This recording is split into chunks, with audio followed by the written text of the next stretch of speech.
अल्छी गर्ने मान्छेलाई भिडियोले चाहिँ यस्तो जागरीले बनाइदिएको छ नि आजभोलि मलाई आजभोलि आफूलाई बुझ्न सकिरहेको छैन।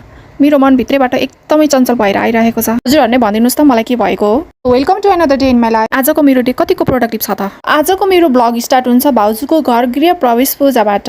म चाहिँ बिहान एकदमै मस्त निन्द्रामा थिएँ अनि भाउजूले मलाई फोन धेरैचोटि गर्नुभएको रहेछ। बट मेरो चाहिँ मोबाइल साइलेन्ट भएको कारणले गर्दा भाउजूको फोन पनि मैले उठाउन पाइनँ।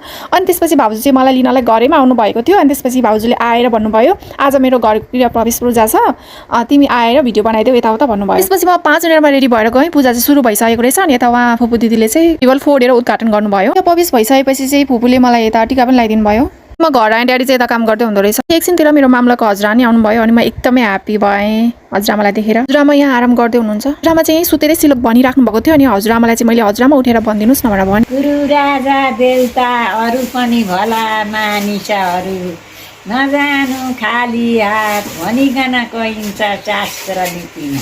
अनि यता मम्मी चाहिँ हजुरआमालाई खोइ के बिउ दिन खोज्दै हुनुहुन्छ। हजुरआमालाई चाहिँ बोर भयो अरे अनि हिजोको ब्लग हेर्दै हुनुहुन्छ मेरो। यतिकैमा मम्मीले चाहिँ मलाई गाउँको सुक्खा रोटी बनाउनु, हजुरआमालाई पनि भोक लागिसकेको छ अनि उता अङ्कल आन्टी पनि आउँदै हुनुहुन्छ भनेर भन्नुभयो अनि म चाहिँ गएँ। अब चाहिँ म रोटी पनि मुस्दैछु। बनाउनु चाहिँ मलाई एकदमै मजा लाग्छ।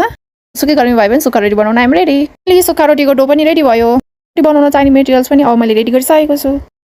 ग्यास बाले तावा राखेँ।